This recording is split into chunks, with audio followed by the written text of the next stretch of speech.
Pronto, galera, comprometido. Vou fazer uma revisão do que a gente trabalhou na aula, revisão rápida, e vou concluir o segundo slide, né? Segunda apresentação que não deu para concluir, onde a gente vai falar um pouquinho de gráfico e de algumas equações químicas, tá certo? Então, pessoal, inicialmente a gente trabalhou o que era um sistema dentro da termoquímica, né? O sistema é aquela parte que nos interessa na pesquisa, nos interessa no nosso estudo. Vou pegar o exemplo da panela com água que está sendo aquecida no fogão. Então, se eu quero saber o que acontece com a panela, ou com a água, melhor dizendo, nosso sistema vai ser a água. E o que cerca esse sistema? A chama é o que mais interfere. Por quê? No que a chama está aquecendo, a água vai aumentando sua temperatura. Então, a água é nosso sistema e o fogo, no caso a chama, será a nossa vizinhança. Uma influencia diretamente a outra. No que eu aumento essa temperatura, o que é que acontece com a água? A água começa a vaporizar, ela começa a sair do seu estado líquido e para o estado gasoso.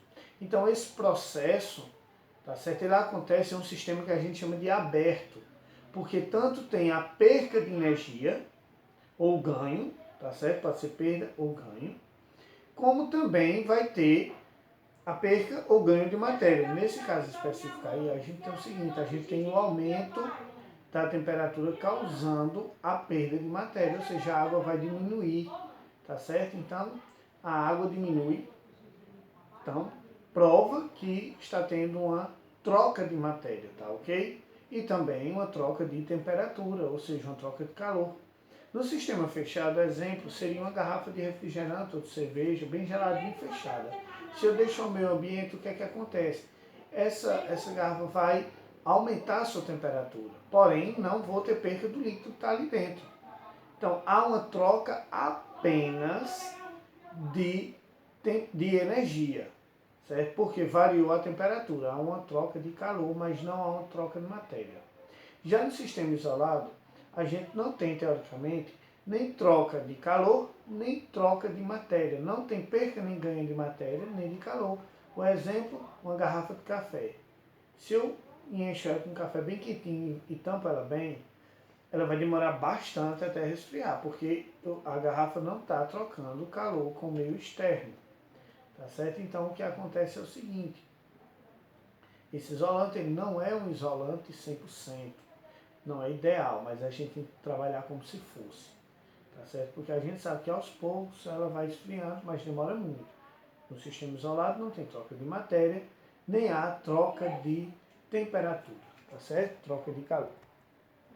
Bem, gente, se um sistema ele absorve temperatura, a gente chama ele de endotérmico. É o caso da água que está no fogo. Ela está absorvendo calor, ela é endotérmico. Já o gás que está sendo queimado em uma combustão está liberando calor.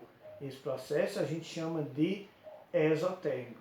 No processo exotérmico, se ele libera calor, ele perde calor, certo? Ele é negativo. Então, em uma reação química, a reação exotérmica é negativa. Já a endotérmica ela é positiva. Isso quer dizer que a quantidade de calor no exotérmico que é negativa, e no endotérmico ela é positiva, tá certo? Já discutimos bastante o que é calor, que é sempre uma grandeza, né? É a forma de energia que sempre surge com a diferença de temperatura, certo? Bem, gente, já classificamos sistemas como endotérmico e exotérmico, e vamos ver o seguinte, vamos pegar como exemplo água congelada, o gelo. Se o gelo ganha calor, esse processo é endotérmico ou exotérmico? Ele é endotérmico. Quando o gelo ganha calor suficiente, né, ele passa do estado sólido para líquido. Se eu continuar fornecendo calor à água, levei ela ao fogo, então deixou de ser gelo, passou a ser líquido. Deixou de ser líquido, com o aquecimento ela entra em ebulição e eu tenho aí o processo de vaporização, que é a passagem do líquido para o gasoso, tá certo?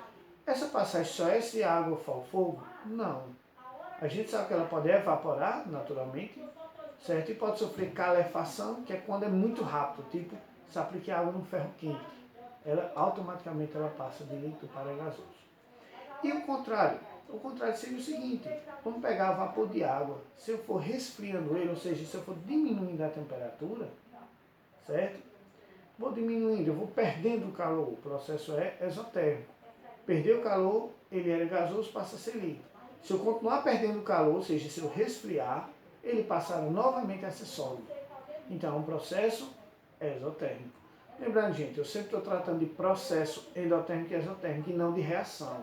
Que nesse caso não é uma reação química, é apenas a mudança de estado físico. É um processo físico. Porém, quando se há em reações, a gente pode ter reação endotérmica ou exotérmica obedecendo o mesmo critério de aumentar ou diminuir a temperatura, tá certo? Bem, gente, então a gente já discutiu isso, agora a gente vai falar rapidamente sobre calorimetria. Metria quer dizer medida. Calor já foi explicado, então é a medida do calor, a medida da quantidade de energia na forma de calor. Bem, eu falei para vocês sobre o poder calórico dos alimentos. Cada alimento vai ter em sua composição certas substâncias que são, né, necessárias à vida, à manutenção da vida. Então, as principais que a gente vai citar agora são os carboidratos, proteínas e gorduras. O nosso corpo, o corpo animal, ele necessita disso, né? Então, a gente precisa de carboidrato, de proteína e de gordura, porém na quantidade correta. Nem menos, nem mais. Se for menos, a gente vai ficar desnutrido. Se for mais, vai ter obesidade, fora tantos outros problemas de saúde. Né? Então, veja, o exemplo que eu dei foi uma pessoa de 70 quilos, igualmente eu. Ela deve consumir uma certa quantidade. Por exemplo, 50 gramas de proteína, 72 gramas de gordura e 660 de carboidratos. Então, a gente precisa de mais carboidrato do que das outras duas. Então, o alimento ele deve ter essa quantidade certa, aproximada, para que a gente realize todas as atividades cotidianas. Consumindo esse alimento, a gente ganha calorias. E o que é isso? Calorias, ou quilojoule, ou joule, vai ser a unidade de medida. Lembrando, joule ou calorias. Quilo quer dizer 1000. Então, quilojoule, 1000 joule. Quilocalorias, 1000 calorias. Nos slides vai estar especificando quanto cada tipo desse componente, carboidrato, gordura ou proteína, ele libera de energia ao ser consumido, tá certo? Então, isso aí esclarece melhor no slide. Então, galera, além disso, a gente trabalhou também uma equaçãozinha química, tá? A gente trabalhou o seguinte, a quantidade de calor, que a gente chama de Q, certo? A quantidade de calor ela pode ser escrita assim também. Esse cal aqui, certo? Deixa eu corrigir aqui. A quantidade de calor, capacidade calorífica, isso é um C, viu gente? Está mal escrito, mas não sei. A capacidade calorífica ela deve ser multiplicada pela variação de temperatura. Mas o que é essa capacidade calorífica? Então veja, a capacidade calorífica, né, ela vai ser medida em calorímetro, tá? Ela é uma grandeza física que determina a quantidade de calor que a gente deve fornecer ao corpo para que haja variação de temperatura. Então, se eu fornecer uma certa quantidade de calor, vai aumentar a temperatura. Mas se for pouco, gente, esse aumento é tão mínimo que não é perceptível. Por isso que tem que ter uma certa quantidade. Essa capacidade calorífica ela é medida em cal, que é calorias, ou, aqui vejam que está em cal, ou em joule, certo? A capacidade calorífica, gente, ela é o produto da massa da substância, ou seja, depende da quantidade, pelo que a gente chama de calor específico, que é esse CS aqui. Mas o que é esse calor específico? Ele é a quantidade de calor que uma substância ela libera ou que ela absorve para que haja mudança de estado físico. Então, eu posso reescrever essa equação aqui, ó, dessa forma. quantidade de calor é igual a massa vezes o calor específico da substância vezes a variação de temperatura. Esse calor específico é um dado experimental, então não é calculado, não é teórico, é prático. Cada substância possui um. Então, a água, por exemplo, é 1 grama por caloria, ou seja, para que a água mude seu estado físico, certo? A cada grama e caloria, ela vai ter o que a gente chama de calor específico. Aí o metal vai ser o mesmo calor? Lógico que não, ele precisa de muito mais energia que da água para mudar de estado físico. Assim como o álcool precisa de menos energia, porque o ponto de ebulição dele é menor. E o de fusão também é diferente. Então o que acontece é o seguinte, para que mude o estado físico, cada substância tem um calor específico, como o próprio nome diz, específico, medido experimentalmente. É uma constante. Isso aqui é a massa da substância. Então, quanto mais massa, mais calor vai liberar ou absorver. Quanto maior a variação de temperatura também. Então, tudo isso é proporcional. Aumentando qualquer um desses fatores, eu estarei aumentando a quantidade de calor. Lembrando que ΔT é o quê? Variação, é final da temperatura menos o inicial. Então, delta aqui para a gente significa variação, final menos inicial.